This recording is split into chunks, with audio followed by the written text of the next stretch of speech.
So I'm the composer and sound designer on the show, on the Bone Sparrow. Um, and for that, I'm kind of composing original music that kind of helps create the atmospheres of the world of the play. And I'm also creating the sound to just help us kind of feel as an audience that we're there in the different scenes, to take us through the times of day, to take us through kind of the characters' journeys and so on. So to do that, I'm spending quite a lot of time in rehearsals, working with the actors and the director, the movement directors as well, creating music that fits with the show. And there's lots of different kind of aspects to it, which is really nice.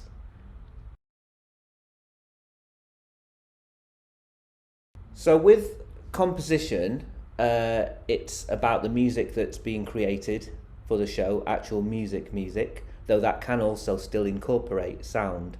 And with that, I'm kind of using kind of music from the evokes the kind of spirit of the people who are in the show. So, for example, the Rohingya people, their community, and trying to kind of tap into their folk music and so on. But I'm also then with the music trying to kind of create the atmosphere of the camp in the sense that it's quite a harsh place, but with moments of kind of beauty and calmness there as well that the characters are able to find for themselves. I'm also trying to use music to reflect the interactions between different characters, between, for example, Subi and the Australian girl Jimmy he meets, to try and just kind of almost kind of try and use music to express the things that they as characters aren't able to say to each other, and the hope they might feel or the disappointment and so on.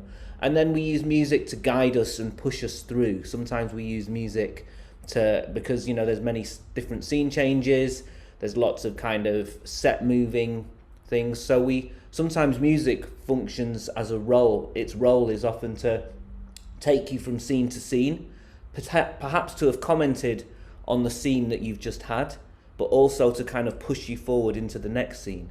And if you imagine various things being moved across the set and so on, if there was no music there, it might just kind of be quite awkward. So often we use music just to almost fill in that space. But then because we kind of care, because music can do so much to people's emotions, both to the cast who are kind of hopefully given energy from it, but also to, especially obviously to the audience who kind of just keeps them occupied and so on. That's what we often use music for.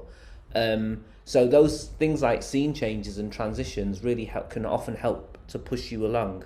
There's also kind of lots of bits of music that you will remember from the show where there's kind of the story is told, with characters in masks or with puppets and very little dialogue. So with that, we use music to almost say what the words would be saying in a book, but so we kind of and we express things like a fight scenes or tension or an uprising or a supernatural moment, like with the his memories of his, well, not his memories, but with his thoughts about his dad who he's never met. We use music sometimes to almost take us out of the real world into this more heightened reality. And you can also do the same thing with sound. So sound, you can sort of use in what we would say a naturalistic way. So in order to kind of almost try and just subtly put in sound to create the world, it's important, for example, in this play that pretty much everything is outdoors. In this detention camp, they're outdoors all the time, and even if they're in their tent, the outdoors is literally just there. So it's important to kind of hear that kind of, just a bit of the wind and a few crickets and some insects and that kind of thing, to give us that sense that we're in a hot place, that we're kind of outdoors. I think it's kind of often important sometimes to kind of use sound in a subtle way like that, what we say with atmospheres, just to help kind of place you in a space. And my aim as a sound designer then is to kind of you take some of those atmospheres and just try and make them so subtle that you don't necessarily even know that they're there, but you just kind of feel them. Similarly, it's the difference between kind of the scenes that are at night. There's a different kind of stillness, and you can do various things subtly with sound to help kind of create that, combined with the lighting and with also with the way the actors are working. We also then kind of have what you might call the nuts and bolts of the sound, where you have kind of recorded voices, for example, the sounds of walkie-talkies, the sounds of a character who's no longer there, but we hear the memory of their voice, and with that we kind of might make it more echoey or that kind of thing. The walkie-talkies, we'll treat the sound, so recorded by the actors, but treat the sound in quite a tinny, make it sound quite tinny, and so all of these things to adds to that. And then overall, what the sound design is doing is, if you think about it, is almost then taking the music and taking all those aspects of sound and putting them together and working out how it sounds in the space. If you're playing a piece of music underneath a character's speech, just to kind of give it a different kind of feeling, we obviously have to really work really hard to make sure that the levels are kind of just loud enough to be able to be heard, but not get in the way of either the audience's understanding or the character or the actor's kind of delivery. So little things like that. But then there's moments where you really do want the sound to really sound really, really full in the theatre. So part of the role of sound design is to kind of work out what sounds are going to come from what speakers. You've got the sound of the front of house, what we call the front of house speakers, which are the main kind of most powerful speakers at the front of the house. And we play a lot of our music through that. We have the subs, which are kind of give a really low kind of sound and help kind of fill out the low end. But I also kind of play speakers at the back of the stage, upstage, hidden, just to also play atmospheres sometimes, because so it's nice to sometimes feel like that the sound is coming from the stage. Sometimes I play sound from the wings, and you have to almost use little combinations of things you do to be able to place something from whether left, right, upstage, downstage, and all those kind of things. An audience would notice very, very quickly if a door knock came from the wrong side or a walkie-talkie came from the wrong side and that kind of thing. So really subtle things like that are kind of what you do. And you almost try and do as whatever you can in as much detail as possible to almost allow the audience to just enjoy the show, the writing and the characters' performances. So that's what those roles are about, really. Also, as a composer, I had to write a couple of songs, had to teach them to the cast. That's taking on the role slightly of what you'd call a musical director, where you're kind of teaching the cast the music, or you're then working with the choreographer to create a movement sequence and so on. So lots and lots of different things like that.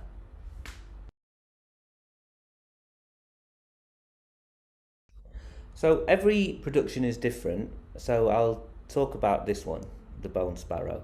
So with this one, it's an adaptation from a novel, and I chose to read the novel. As soon as kind of Esther Richardson, the director of the show, asked me to come on board. Was I interested? I read the book, and I really like reading. I like novels. I like books. So that was a real pleasure to read, and gave me loads and loads and loads of ideas that have stuck with me. Yet then we won't go into too much detail because I think some of your other artists might be talking about it, but then you realise that this book, which is full of information and narratives and backstories and loads of stuff, has to be condensed into a 2-hour show. That gives you really, really little time. So it's very tricky for the role of the person who's adapting it to do that.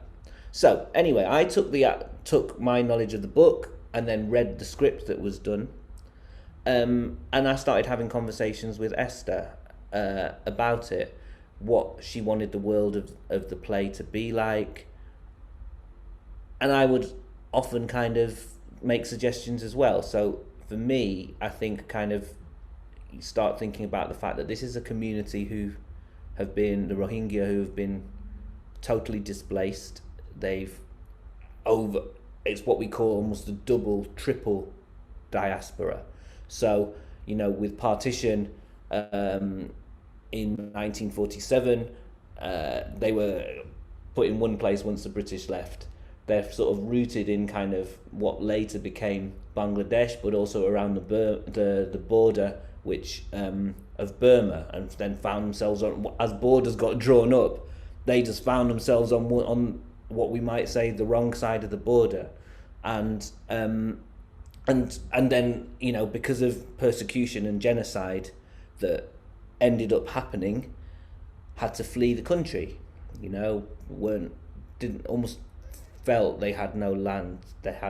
So they had to leave. So what they cling on to is community and culture and so on, and music. And so it was very important to keep that kind of music in there. Now, my background is part of my background. I grew up in Britain, in Bolton, but my dad was Bengali, from the Indian side. So there's a lot of parallels with the music of Bengal, Bangladesh, and the Rohingya music because of just the movement of people and shared languages, shared customs, shared instruments, and so on.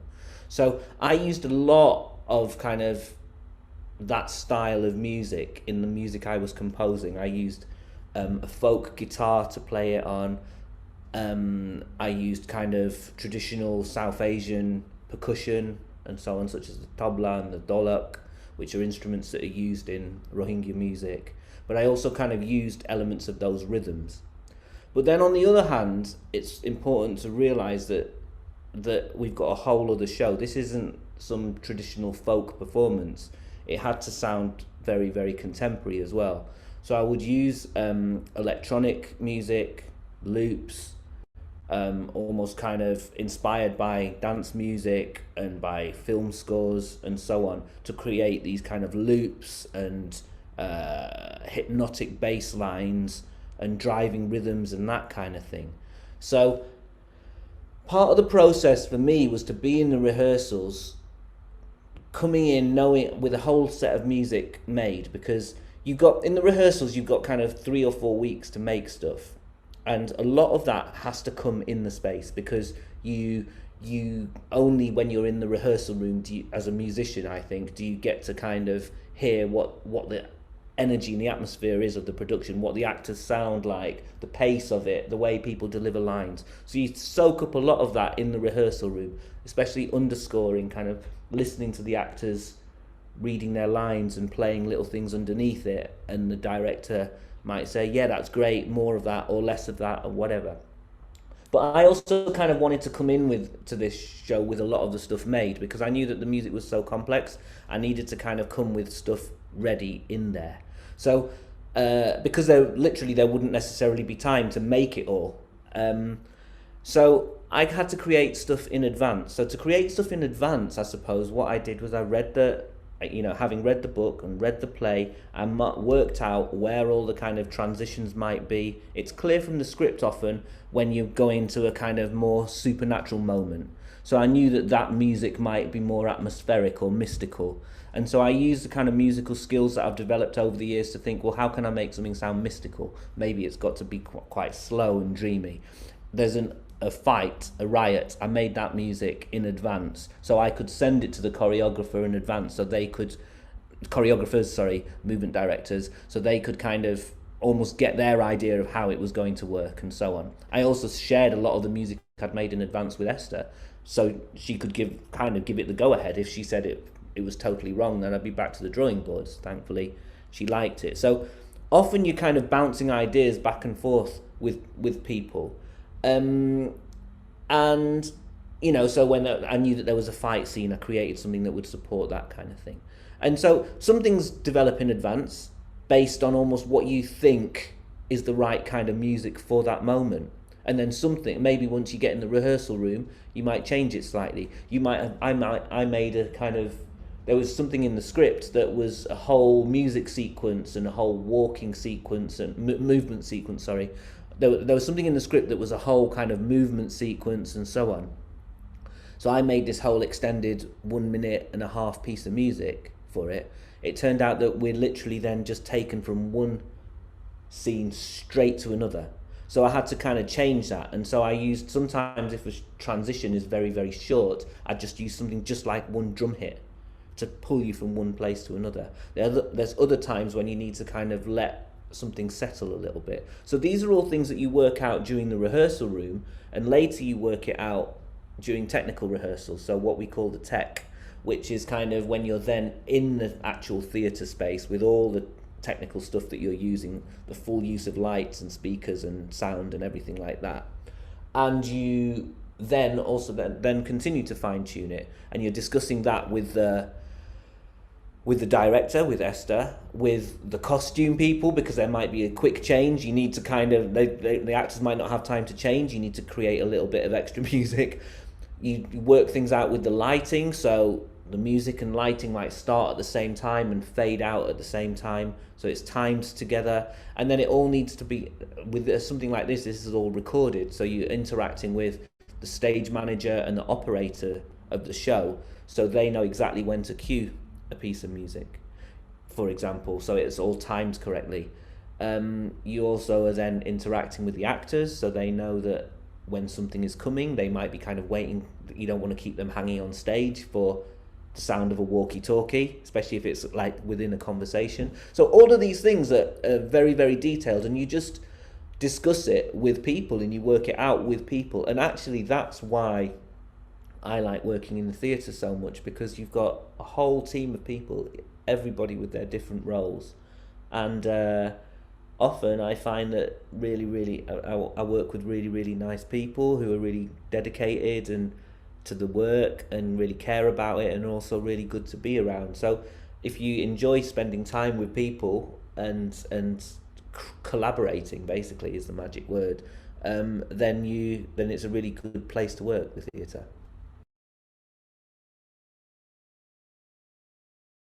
So the style and genre of this production is, there's multiple kind of elements. There's kind of traditional elements of traditional style Rohingya folk music, using particular kind of folk guitar from the area, and I use South Asian percussion and that kind of thing.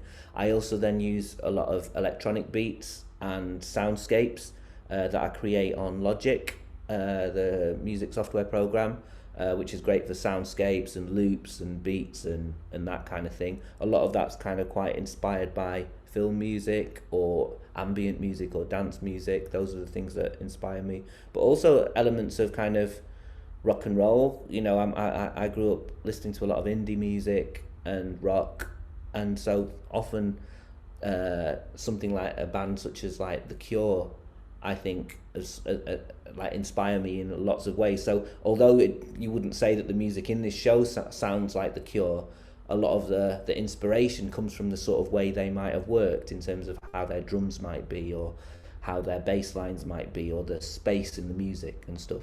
So there's lots of different styles that almost kind of find their way in, and I think that's part of what interests me as a musician, is that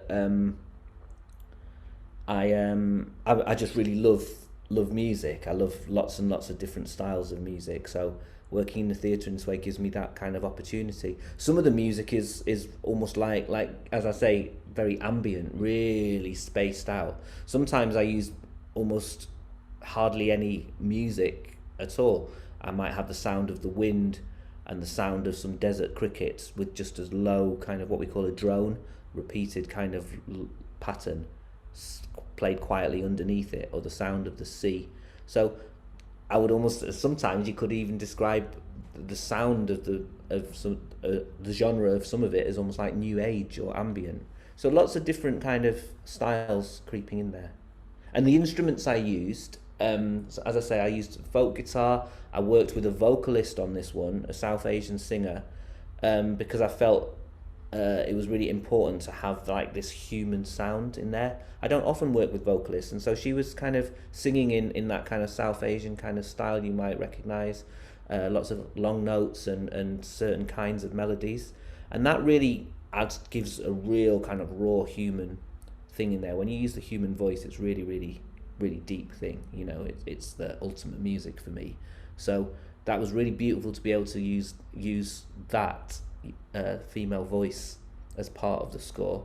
And then, as I say, I used kind of a lot of electronic instruments from keyboards and things like that. I also play a little bit of clarinet. Clarinet is my main instrument, and so there's a few kind of moments where there's a clarinet to represent the bird. Yeah.